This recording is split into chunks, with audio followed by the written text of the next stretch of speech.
Okay, well, welcome everyone. Thanks for coming to today's webinar. My name is Richard Sebastian, and I'm the director of Achieving the Dreams OER Degree Initiative. And today's webinar, we're going to be talking about faculty engagement, particularly around kind of institutional OER programs, such as developing an OER degree. We really appreciate you taking the time to spend with us today to talk a little bit about this. And I'm going to do a quick introduction.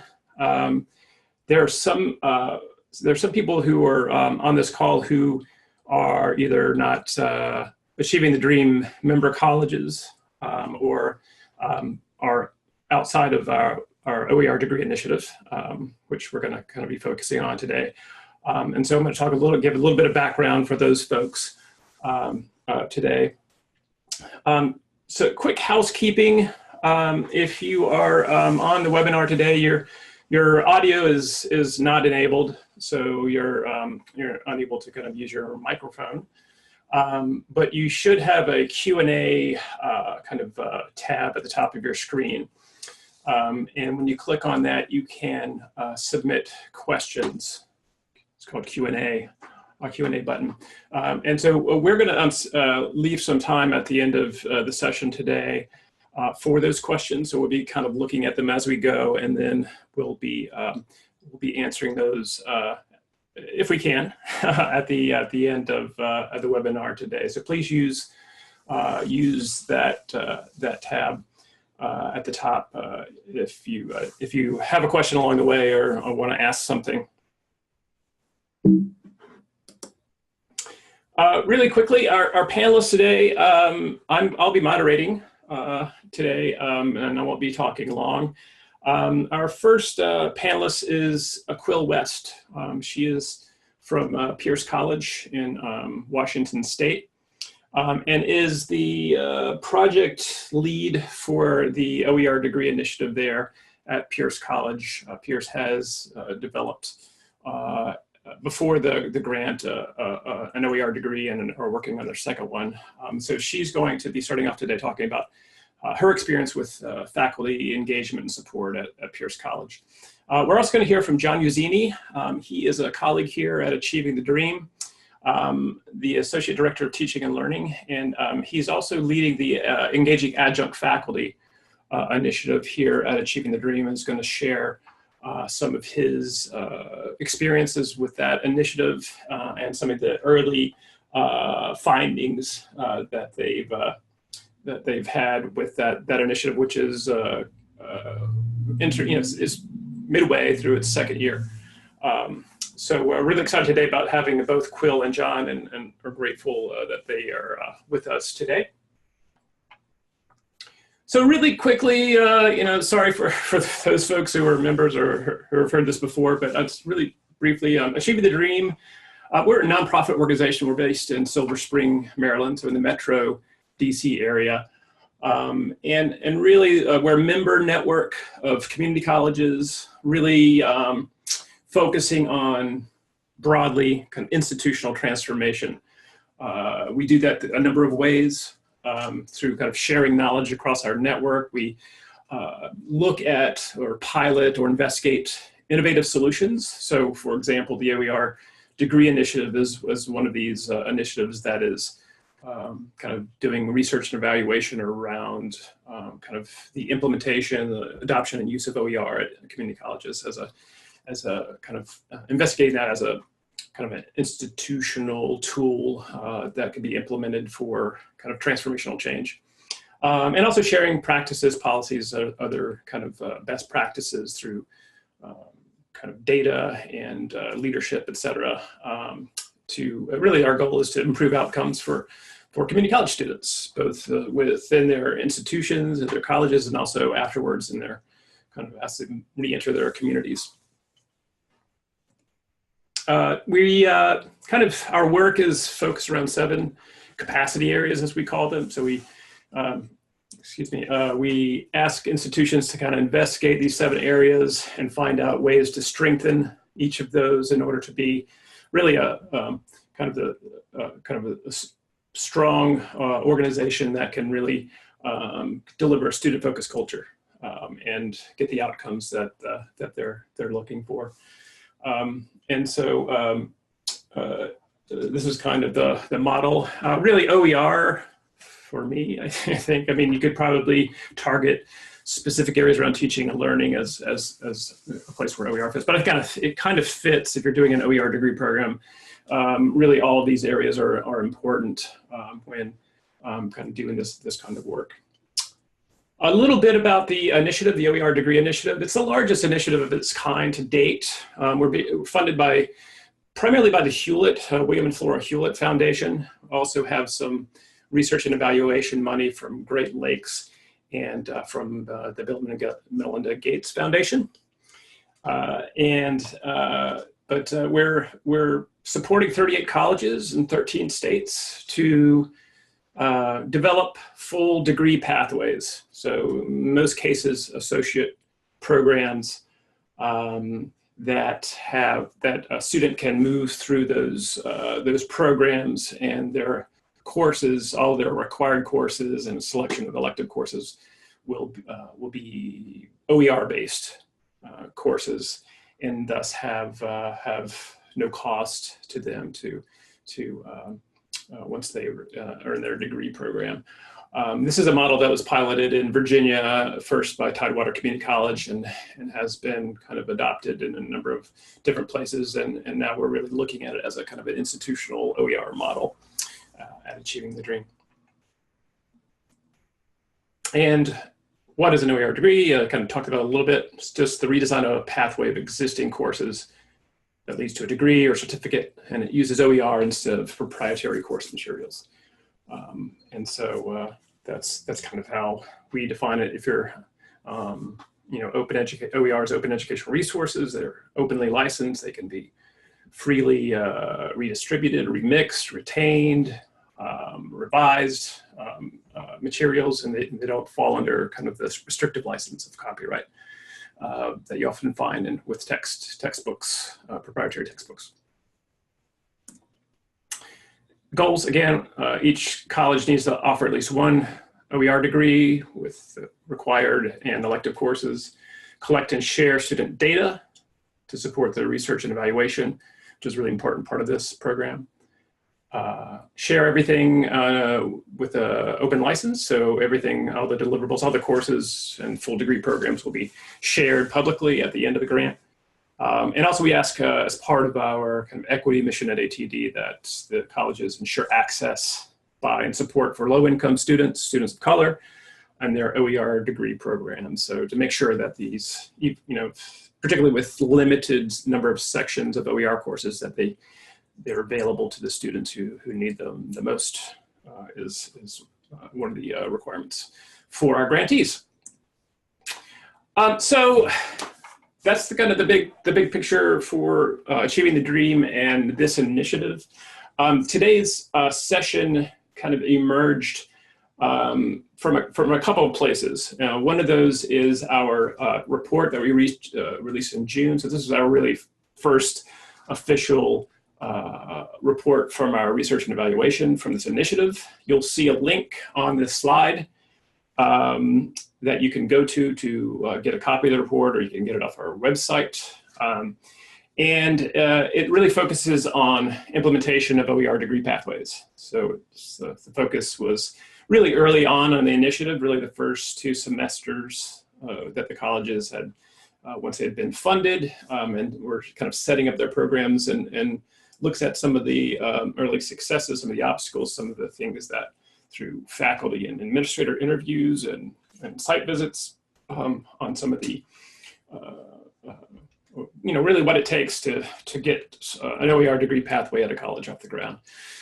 And one of those things, and we kind of knew this at the beginning, we've known this from experiences. I know it from Virginia, where I was before coming to Achieving the Dream, and then other institutions that have been doing kind of really significant work around OER found that faculty really are the center of this work. And they can't do it alone. They can't do it without administrative support. They can't do it kind of in a vacuum, at least, you know, with this kind of institutional level of work.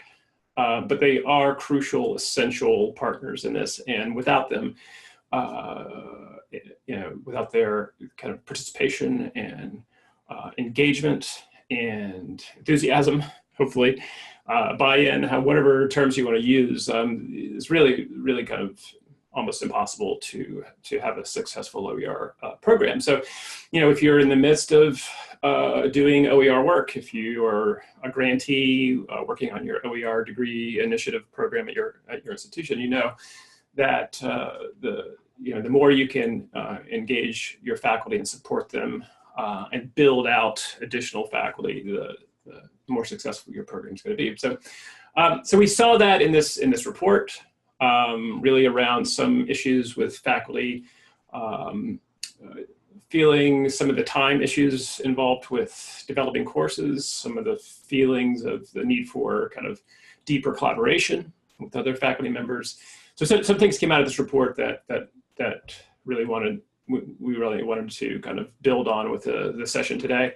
Also, all of our grantees were required to complete annual reports. So those came in around the same time as this first research report was released. And as we kind of read over those, Frank Carpenter, who's the associate director of the initiative, and I read over those, and we saw a lot of other kind of a need for trying to figure out new strategies or additional strategies for engaging and supporting faculty through these programs. Some faculty had, you know, they had secured their support, and the faculty left for whatever reason, for different reasons, or there was a need to bring in additional faculty as they are growing their programs. So that's really where today's webinar came. You know, the idea came for this. So you're here because I think you also see it as an important issue as well. I do encourage you to go to this link, and again, we will share the slides. Once at the end of the webinar, you'll get a link for finding out, you know, being able to download the slides as well as a recording for today. Hopefully, somebody's recording it, but certainly go to that link and download the report. I think you'll find it really useful. So with that, I wanted to introduce Quill West. And again, Quill is part of,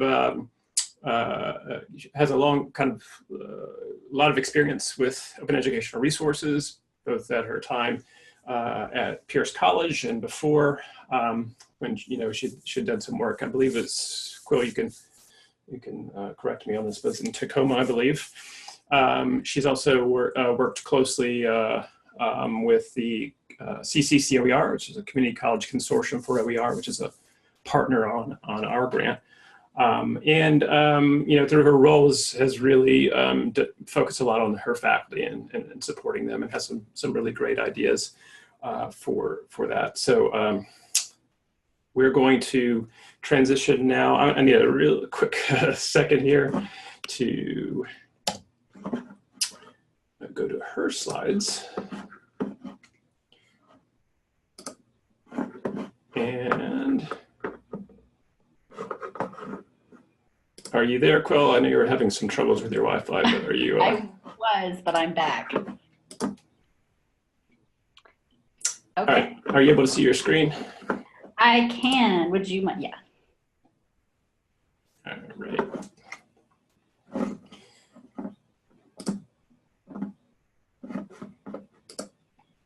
Oops. Sorry about that. That's okay. You still have control over it, which is fine. Yeah. Okay, so I'll start by introducing myself. Hi, everyone. My name is Quill West, and I'm the Open Education Project Manager at Pierce College. And I've been doing open education work for at least 10 years in varying levels of work. I am trained as a librarian, and how I started this work. Richard, the slides disappeared on me. Yeah, no, I'm getting there. Sorry. Okay, that's fine. I'll just talk and then we'll advance to where we need to be. It'll be perfect. So we are, as Richard mentioned, working at Pierce on the Achieving the Dream OER Degree Initiative. And as part of that work, we're working on our second degree right now, actually. And so we had already done an Associate of Arts direct transfer degree. And so now we're working on an Associate of Science in pre-nursing, which is very different because the degree pathway is much more defined in that degree space. So a lot of what I'll talk about today is colored by the fact that getting faculty to participate in this initiative is different than a wider degree pathway. So when we did the transfer degree, that degree program is really, really wide. Students can take a lot of courses in there. So if I couldn't get an intro to sociology instructor to do open education, then I could pick faculty from other areas and ask them to do the work. And what I'm finding is that with this degree, because the pathway is so narrow, I need an introduction to sociology teacher to go OER. And so part of my work with faculty has become much more narrow. So that being said, let's talk a little bit about what it's like to do this work and what I've learned over the past 10 years. And we'll click through the slides once they're live, so we'll go that way, but I'll just talk to my notes for now. When I first started in open education work, it seemed so obvious to me. OER seems like the obvious answer to me. So there we go. So I often feel like people who don't want to go open are like little kids hiding. And I just want to coax them out of their little hidden dens and be like, this is the way to do it. But what I've actually found in my work is that coaxing people isn't the best way to do things. So instead, I try to listen to Shel Silverstein because, I think we should all listen to Shel Silverstein's poetry at all times. But I really like the sentiment of this poem, which is really that people will do the things that they see you doing well. And that they see others doing well. And I cannot tell you the incredible value of having an early adopter show the work in advance and show how open education has worked for them. So I'm going to encourage that. If you have faculty or if you are a faculty member at your institution who is working in OER, I really want to encourage you to invite those people to talk about their experiences, because that is one of the biggest tools in our toolbox for convincing other people to, or for introducing other people to the concept of OER. I'm trying to get rid of that word convince in my language. So let's talk about some of the opportunities that you kind of have to embrace in order to get people to talk about open and to go open. I love this cartoon. I found it on Pixabay, and I just love these two buffalo who, when you're trying to pitch your OER project and you're pitching it as something that isn't the same as other initiatives that are happening at your college or other activities that are happening at colleges, one of the issues that you end up with is pulling against each other instead of working together. And so aligning your open education work with other projects that are happening at your institution will make it easier to achieve all things. So a great example of that is my institution is heavily involved in equity, diversity, and inclusion work right now. And rather than talking to my colleagues about OER and then talking to them about equity, diversity, and inclusion, we talk about how OER can foster equity, diversity, and inclusion in their work. So then I try to engage specific departments around how does OER support us if we convert our courses in also supporting our students of color or in closing our equity gap. What can we do? What is our, how can these two things align to help us meet our larger mission? And it works really well. I'm always a person saying that we need to twine our goals together, because OER does not exist outside of the rest of your institution. And a faculty member's work has to mean something in more than one space for them usually, because they're trying to do lots of things with their time. Another big point for me in OER is the concept of the low-hanging fruit. And this means there are faculty at your institution that are probably already teaching with, working with, or who fully believe in open education and would do it if they just have the right support. And those are the people that you should be finding first, because they will become your first champions. They will be the first people to tell other teachers how working with OER works for them.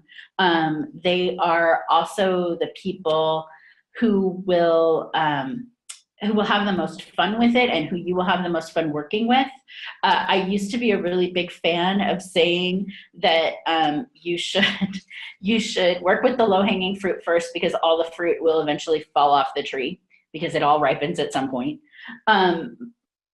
But this can change you have a different definition of low-hanging fruit when you're working on an OER degree pathway, because you need low-hanging fruit in sociology and low-hanging fruit in the humanities, and you need low-hanging fruit in the mathematics areas. So it's really important to cultivate that, to find ways to help the fruit ripen faster, if I'm using that metaphor. And so there's different ways to do that. And I think a big part of it comes in at the invitation and how we invite people to the conversation. And I think part of the invitation is making sure that it appears as an invitation. No one should ever feel coerced, and no one should ever be forced into working with OER. So it's a real art form to convince or to work with faculty to help them feel like to be the desperate person saying, please do Psych 100. I really need somebody to do Psych 100. But also to be saying, but this is a total invitation. So you have to balance your language a little bit and focus on the inspirational part of OER, but also focus on outreach and the support systems that are there for faculty who adopt OER early. And I think that it's, some of it is knowing the faculty member that you're approaching and what motivates them to do what they do. So part of crafting a good invitation is knowing people at the institution and how they work within that invitation, or how they work with other faculty. There are faculty at my institution that I couldn't have talked to about open education, no matter how open and wonderful and approachable I appeared to be, if I didn't work with my institution librarians to say, how would I approach this person, or can you help me to approach this person? Because they have a relationship that I don't have with the faculty. So it helped to have their department librarians just to say, oh, here's somebody you should talk to. It also helped to have, I have an advisory committee at my institution that is made up of faculty, and they often give me suggestions for who to approach and how to approach them in terms of how to invite them to this wonderful world we call OER.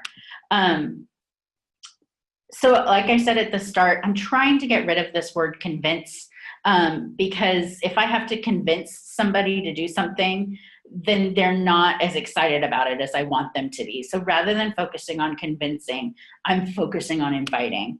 And so part of that, so instead of convincing people, I also try to listen to people.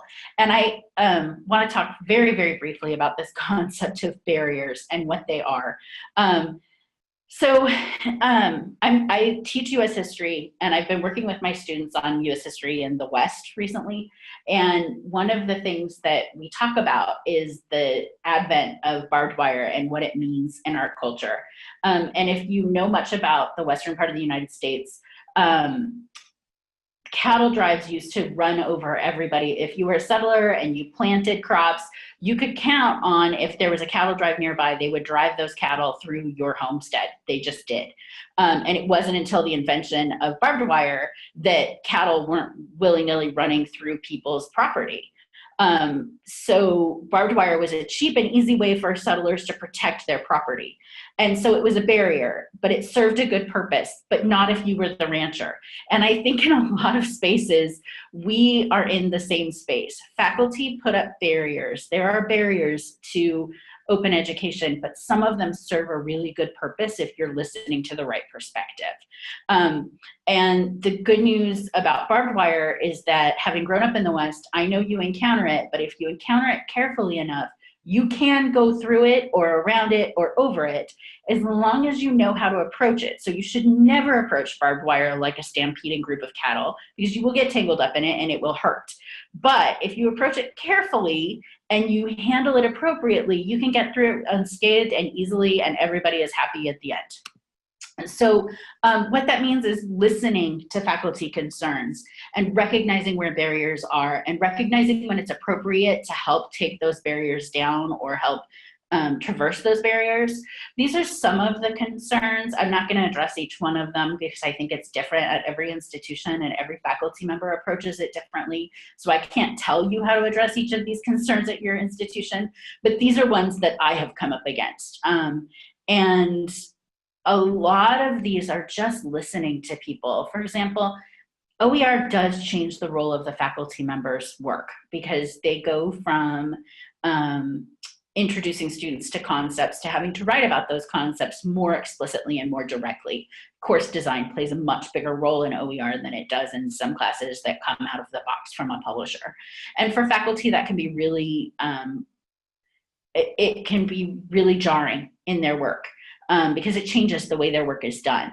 And that's not, it's so for some people, it won't work to do that. It's just not their style. They're not comfortable with it. So just listen and hear for those concerns. And when they're appropriate to address them. But when they're not appropriate, leave the faculty member alone. You don't want to poke them too hard with the concept of making change in their lives or in the job that they believe in and have attached their life to. It is okay to acknowledge that you've met with somebody and it's just not time. Versus meeting with somebody and they're giving you a bunch of barriers that are really easy to overcome and they're just kind of trying to figure their way through this conversation. So there is an art to listening, and I don't want to talk about all of the kind of foundational listening and active listening concepts that many of our communication colleagues would be much better to talk to. Instead, I'm going to say I don't have this art form down. And in fact, I'm much better. In the beginning with OER, I was in debates with faculty all the time talking about the barriers they perceived and how they were perceiving the wrong barriers. And I would get into these long debates and the debate process didn't help move anybody. And in fact, it entrenched people more than it helped them. So more recently, what I've begun to do is just listen when people want to share their concerns, and listen beyond the I'm not going to do this, but actually listen for when I need to affirm that something is a challenge, and when something is a triumph and when something is a strength. And instead of saying, do OER because it's good for your students, I try to find ways to say, do OER because it puts your students at the center, but it's good for you. And here's ways that it can be good for you. And then listen to them. And like I said, I am not the world's best listener. I have to practice it. So one of the ways that I've begun practicing listening is taking notes when I'm listening to my faculty about what's going on in their lives with OER, and actually trying to capture places where I can give them affirmation, where I can say, oh, I hear that. But letting them get it all out and then coming back to what I heard instead of trying to talk to them one-on-one in that moment. Because sometimes people just need to get things off their chests. And I think a lot of early OER advocates have had the experience of walking into a room of people that just need to unload other things that are going on. There's other initiatives that they're frustrated with, or there's changes in their roles that they're frustrated with, or something else is going on, and they're just going to unload it on the OER person because it's perceived as just one more thing they have to do. So listen to the faculty, affirm their concerns, and then when they give you a hint that it's a good time to start dealing with those concerns, try to help them remove barriers. And you'll be able to identify those times really easily because most faculty will tell you when they're ready. Part of dealing with those concerns, though, is recognizing that people who do OER are out on the edge of something new and big, and hopefully they're out on the edge of new pedagogy. And so we need to find ways to support them in that. And part of it is helping them to manage the risk, helping them to come up with backup plans when they need or want them, being there when they have an emergency in the class, and being there with a way for them to gracefully make something happen that didn't happen, or putting institutional protections in place for when something doesn't go well. A lot of my early adopters of OER are also very early career faculty who were worried about their tenure and promotion. And so if they're out there adopting OER and it doesn't go well, they need to know that I have their backs.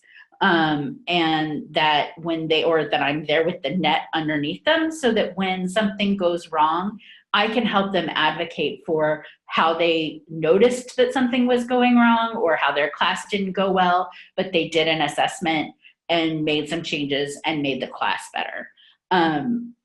Building in that we have a review process for when things don't work has been really helpful for people who are worried about their careers. And it's important to support them. So that's part of the support for faculty, but it's also a part of messaging that you will be there to support them when things go wrong.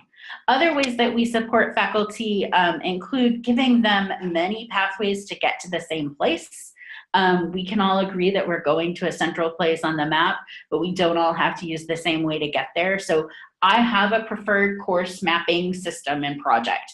I have a preferred course design system, but not everybody works within that system. So I have to be the one to be flexible. As long as we agree on where we're going, we don't have to go there the same way, as long as we're agreeing on where we're going. Faculty also want support in licensing. It doesn't mean you have to teach them everything about OER license, all of the Creative Commons licenses. Probably don't start with that because it's not all that entertaining. But they definitely need to know that somebody is there who can answer their questions, and who can give them good support when they have questions about open licensing. So it's good to establish yourself as an expert, but don't establish yourself as an expert by talking about the licenses ad nauseum, because that's entertaining and interesting for people who care about copyright, intellectual property, and licensing, and it's not all that interesting for people who don't. They just want to know you can answer their questions.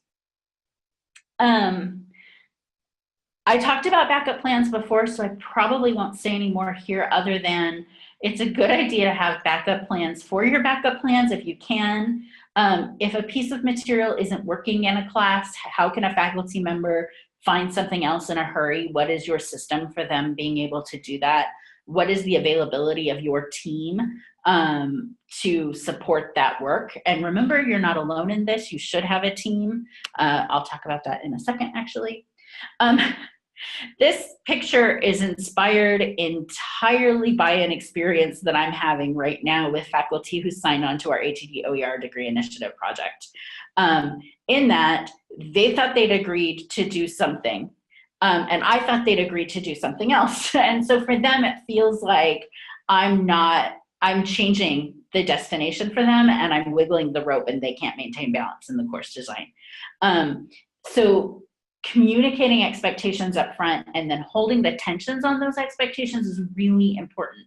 What I mean by that is if you're designing a class for a grant project where you have to release the class with a CC license at the end of the class, it's really important to do regular check-ins with the faculty to make sure that they're choosing materials that will fit that licensing requirement at the end of the project. It's really important to have regular check-ins with your faculty and make sure that you're holding the expectations in front of them so they know, because they can't meet you where you want them to be if they don't have regular feedback that whether or not they're meeting your expectations. Just like every student, if you don't do any grading until the very end of the quarter, the students don't know whether or not they're meeting your expectations. Faculty feel the same way. So in your project management, in your support of faculty, it's a good idea to build in regular check-ins. It's also just fun to see what people are doing. And then finally, I mentioned having a network and building a network of people. I think it's really important to know that you should not be alone in open education work, and your faculty should never feel like there's only one person they can go to for support. At Pierce College, we have a Center for Engagement and Learning that includes our instructional design, instructional designer, and instructional technologist, myself, professional development work, as well as our e-learning team. So all of the folks who help our e-learning classes become the amazing classes that they are. That whole team works together to support OER at our institution. So I might be the expert, I might be the project manager, I might be the person who people can talk to about licensing, but I'm certainly not the only person that can talk about how to integrate OER into your class. And I never want to be that only person. I want to have a team of people. I want to have my leadership team, my steering committee there to help me make decisions about OER and to be connected, because they're the faculty members that other people approach about OER. So identifying that network and communicating that network to faculty helps them to feel supported and like they can take the risk in OER. And like they know that there are people out there who know what they're going through as they're designing their OER courses. So those are the big things that I think are most important in talking to faculty. And I'm sorry I couldn't give you a script because there is no script for this.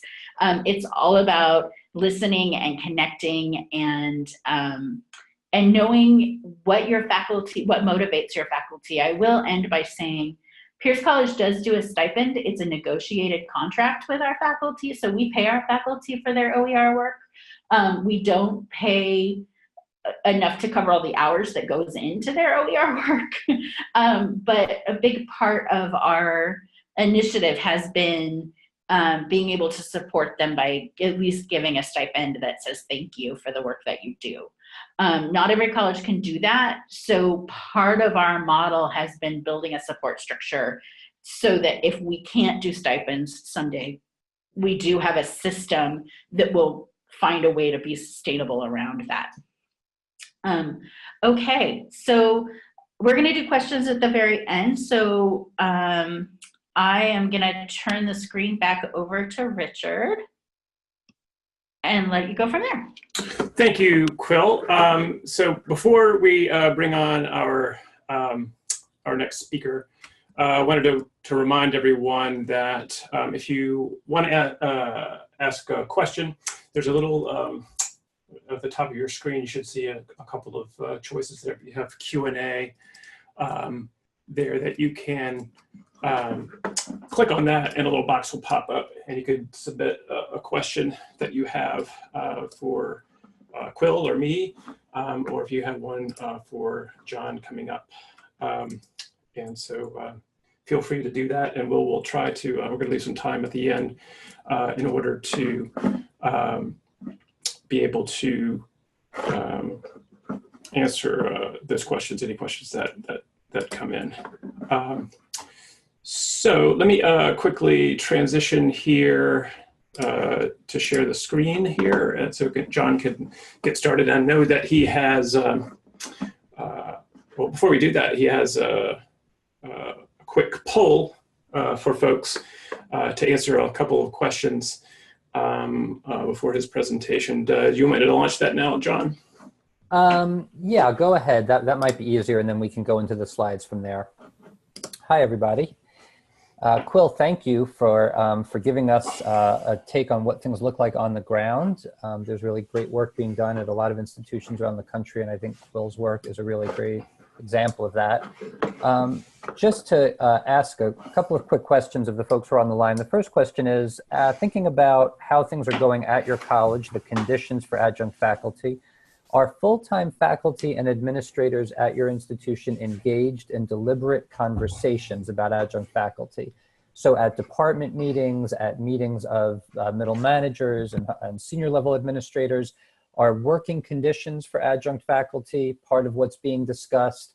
Are you discussing how adjunct faculty are being hired, retained, how they are being offered professional development, their compensation, and so on? Are those conversations happening? So that's yes or no for the first question. And then the second question, does your institution have an initiative or program designed to engage adjunct faculty? So for example, do you have a Center for Teaching and Learning or other faculty development program that is offering programming around strengthening classroom practice, and are those programs designed for adjunct faculty specifically?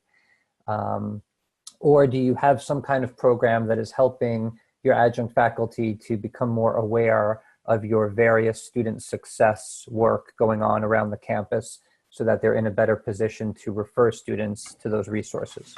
So those are the first two questions, and we'd just like to get a sense of the kinds of experiences people are having. If you could take a minute to vote, we'll quickly look at the results. Yeah, so we'll give you a little bit longer to go ahead and cast your votes. And then we'll see what the results are.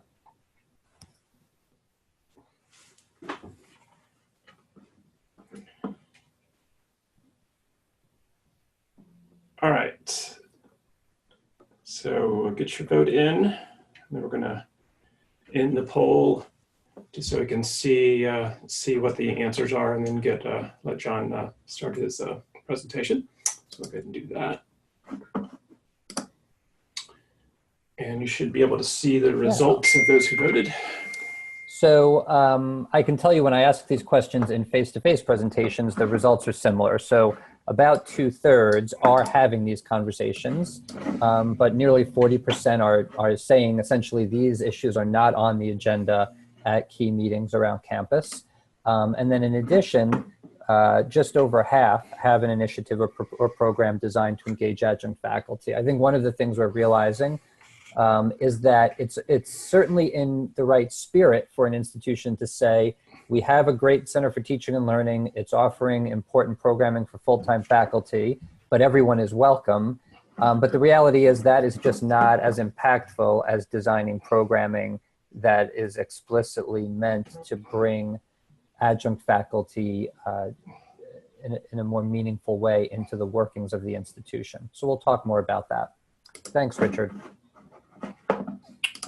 All right, no problem. And so. Great.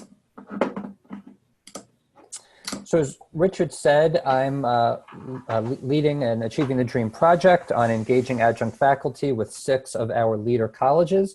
I saw on the participant list, some folks are on the call today from some of those colleges. It's great to see you all here, and we'll be sharing a little bit about the project. Okay.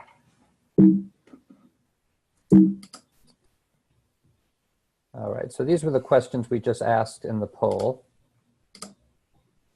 And so a little bit about this grant-funded work. It's a 2-year project funded by the Helmsley Trust and the Great Lakes Higher Education Guarantee Corporation.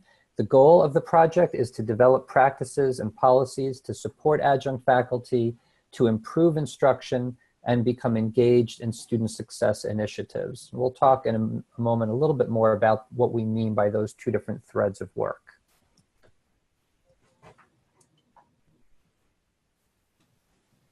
So these are the 6 ATD leader colleges that were selected to participate in the project. I can tell you that 40 applied during the RFP process last year, so we know there's really significant interest nationwide.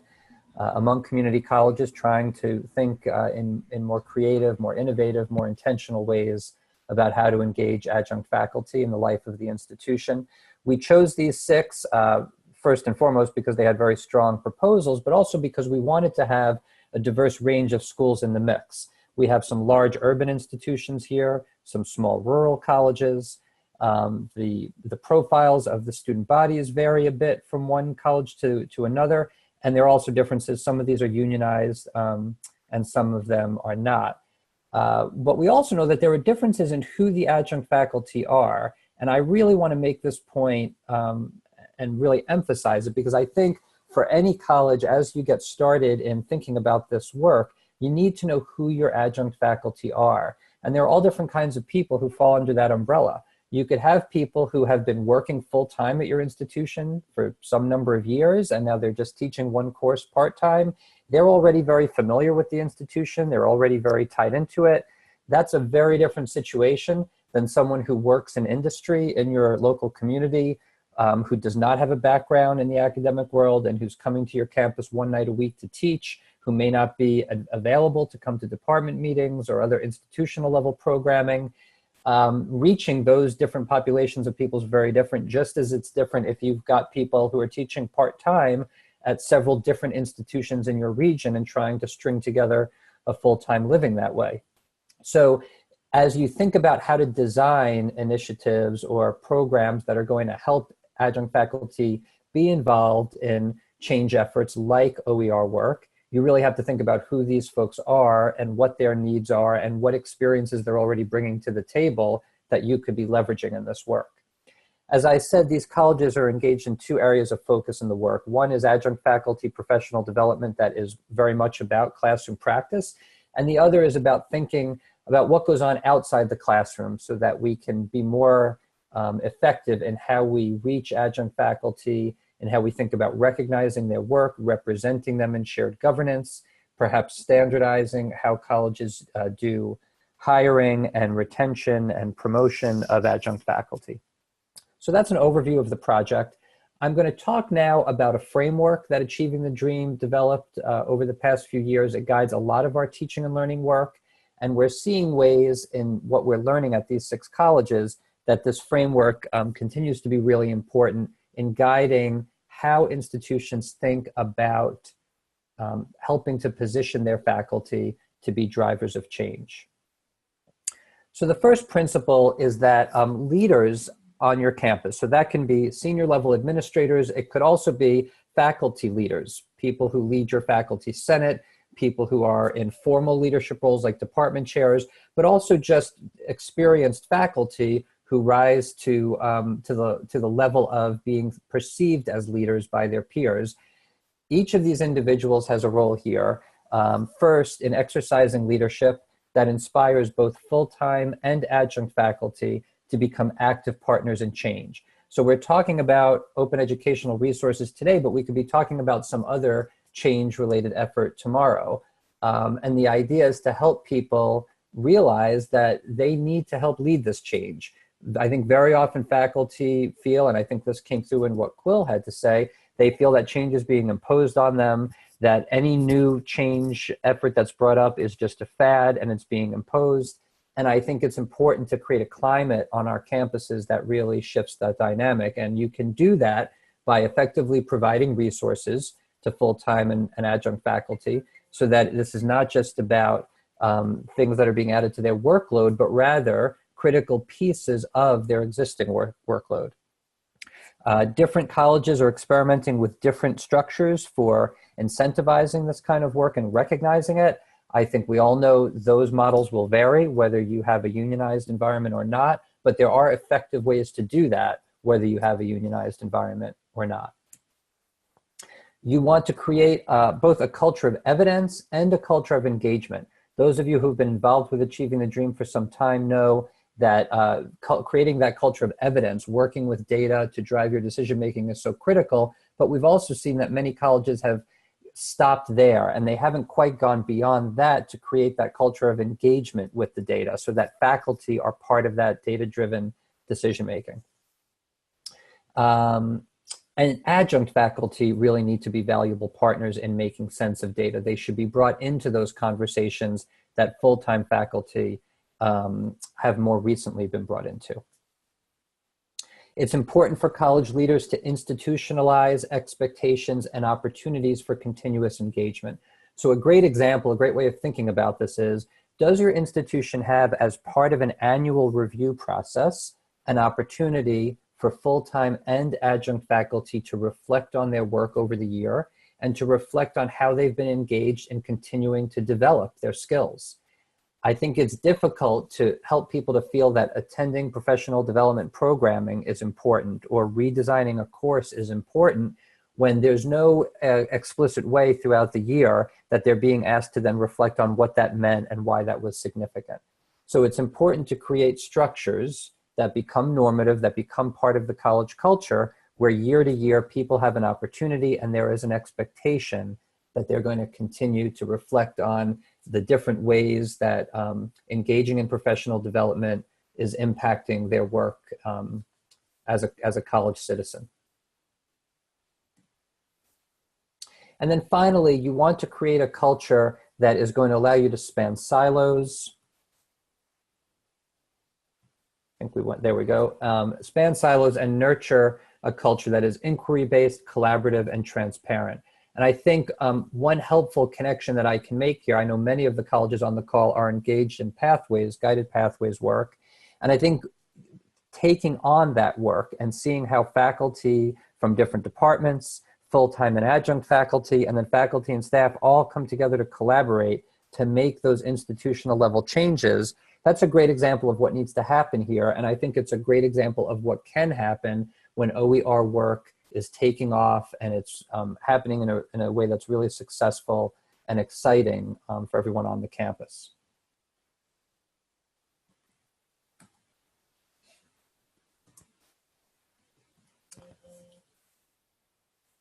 Okay, Richard, can you, thank you.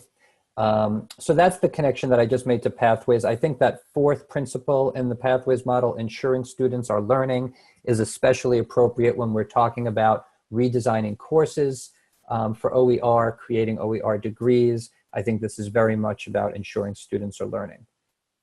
So I'm actually going to stop here. There are more slides in my deck that have to do even more deeply with college culture and creating the right climate on campus, but I want to make sure we have time for questions. My email address is also at the end of my section of the slides, so I invite you to email me directly if we don't get to all of the questions right now. Great. Thank you, John, for that. And again, just want to let everyone know that we will share out John's full slide deck and Quill's as well, so you can have that information.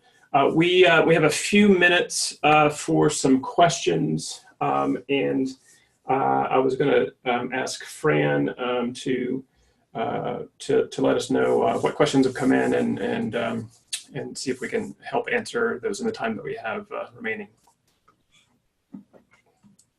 So, hello, Richard. A few questions were posted in the Q&A pod, and Quill actually answered a couple of those. So if you all have access to the Q&A pod, I believe that there's an answered tab, and you should be able to see some of the conversations. There was another question about the pre-conference at DREAM that's going to be focused on OER, and would it be appropriate to bring faculty and design staff to the session?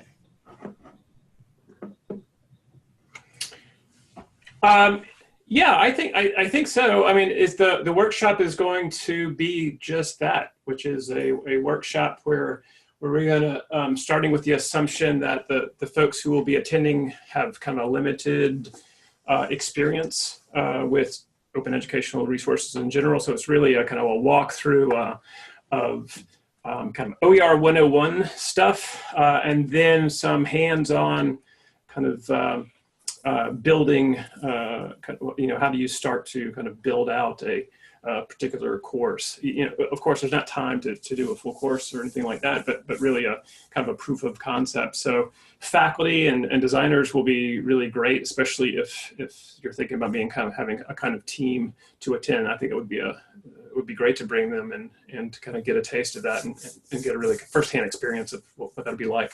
So yeah, I think it would be a good idea.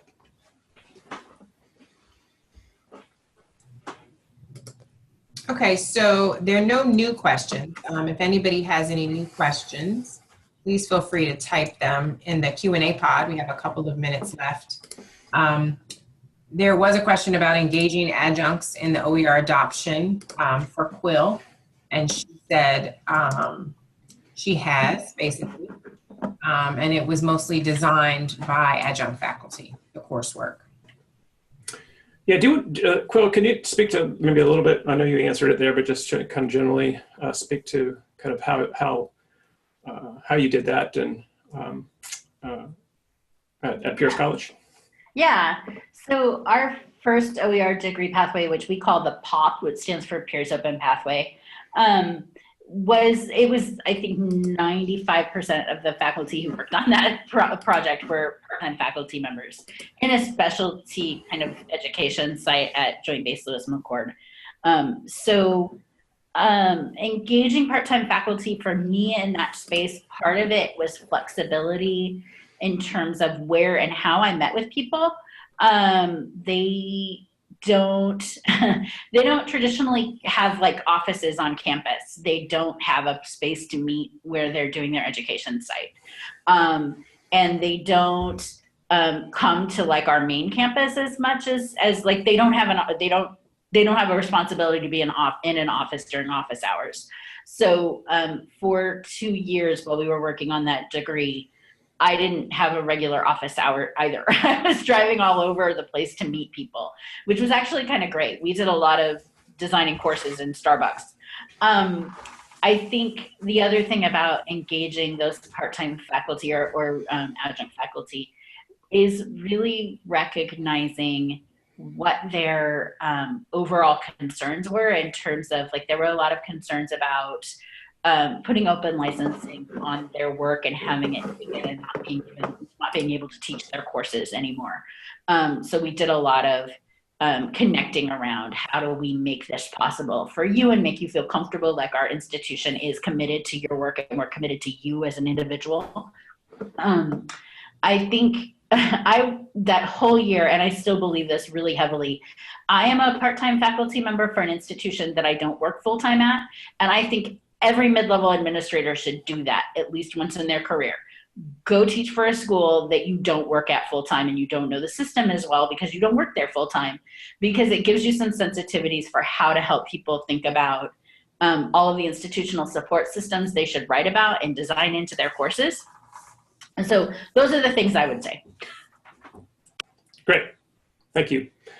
Looks like we got a couple other questions. Let's see if I can answer them briefly. Lida from North Fairfax asked, does anyone offer incentives for faculty who, quote, publish OER materials? I take that to mean, maybe you can clarify, Lida, but not just developing kind of OER materials, but just kind of broadly, I know that for our grantees, providing incentives to faculty has been a kind of really important piece of getting their engagement and getting work done with this. I don't think they should be asked to do a lot of additional work for no compensation. That said, I think there's a range of different ways that colleges use, from kind of a stipend or a release time. There's some of our colleges that have more of a tenure system, are looking at tenure and promotion considerations and some of the requirements for that. I think the other side of that is developing an incentive system that you can't sustain, that you might be able to sustain with grant money or foundation money. But that once that's over, what's the process going to be for continuing the work and making sure that you can support folks? And then Constance asked, I know we're over time, but just really quickly, Constance asked the important conferences to attend on understanding the best way to develop OERs on your campus. There are a number of them. The big conference is Open Ed, where pretty much the whole community attends that. It's generally in October, November, and this year was in Anaheim, California. So I would say that one. Quill, do you have any others to recommend really quickly? Sorry, I was typing my answer. I was going to say look for regional conferences in your area. Sometimes there's really good regional conferences. And then I was going to say check in on CCC OER because we keep a list of conferences. Yeah, that's a good point. If you, as we leave today, go to cccoer.org. It's a community. You can join the kind of groups, the listserv, and get lots of great information on OER, connect with other faculty or folks like you at other campuses, and find out a lot of information. Very helpful community. But with that, we need to wrap up today. I want to thank our panelists, John Uzzini and Quill West, today for really helpful information. Thank you for being here. You will receive a follow-up email that will have a link to the slides, to the webinar recording. We also have a link to a Google folder, shared folder with some resources that Quill is sharing, some templates and things like that you might find useful. So look for that email. Feel free to share it with your colleagues. And stay tuned for additional webinars from us coming up at the beginning of the year. We'll send out some information on what those are going to be about. In the meantime, if you have any questions for us, feel free to send your questions to oer@achievingthedream.org. And we're happy to take those on. Again, have a great rest of your day, and we'll talk to you later.